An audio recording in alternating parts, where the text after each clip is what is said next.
I think you know why you're here. Why? It's time for the news. It's time for the news.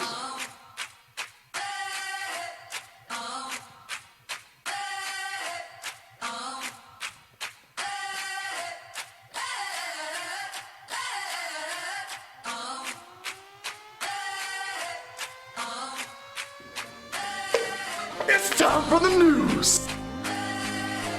It's time for the freaking news. Good morning, Talawanda. Today is Wednesday, October 26, 2016. All girls participating in Powder Puff. Practices for freshmen and sophomores will be tonight at 7 p.m. Seniors and juniors will have practice at 7:30, and all practices will be on the game field.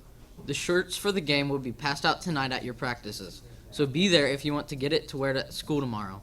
It is once again Socktober at THS, while I will be collecting socks for the Oxford Community Resource Center. New socks of any size or gender can be placed in the bin outside of room 118. Talawanda Drama is excited to announce that tickets for the fall drama production, The Brothers Grimm Spectaculathon, are now on sale. Come see 14 cast members play over 50 roles of this show, in an interesting and comedic twist to the traditional fairy tales you all know and love. The show is tonight, tomorrow, Friday, and Saturday, October 26th, 27th, 28th, and 29th in the THS Performing Arts Center. Tickets cost $7 and can be purchased through any cast member at lunch or from Mr. Steffen in room 409. We hope to see you there. Birthdays for today. Jace Griffin turning 15, Autumn Taylor, Kai Robinson, Cameron Soggins, and James Baker all turning 16. Attention all Yits.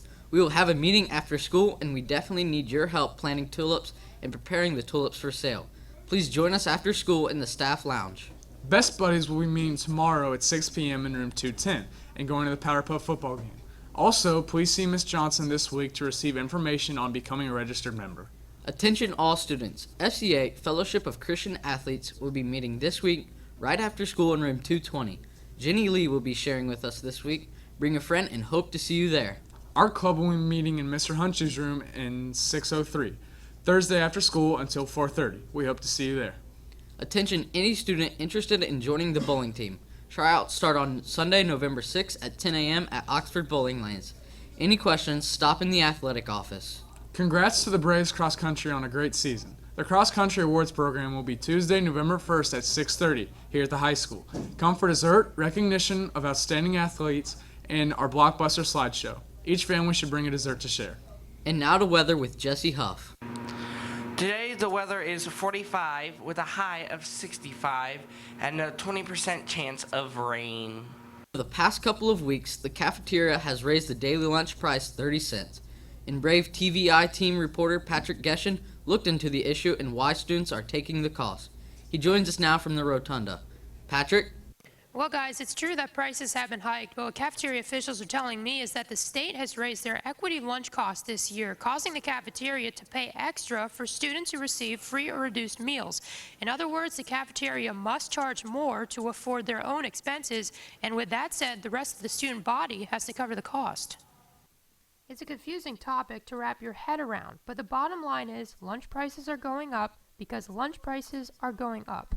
There are two major reasons for the lunch price going up, according to cafeteria director Shauna Tofelsky. She says that first, prices were raised to accommodate the rising cost of students' lunches who qualify for free or reduced meals.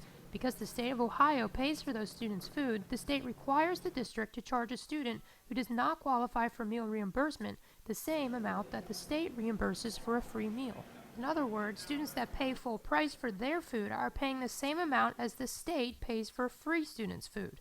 Tofelsky said that Ohio began reimbursing more money in recent years, which in return makes the costs of food in the cafeteria go up.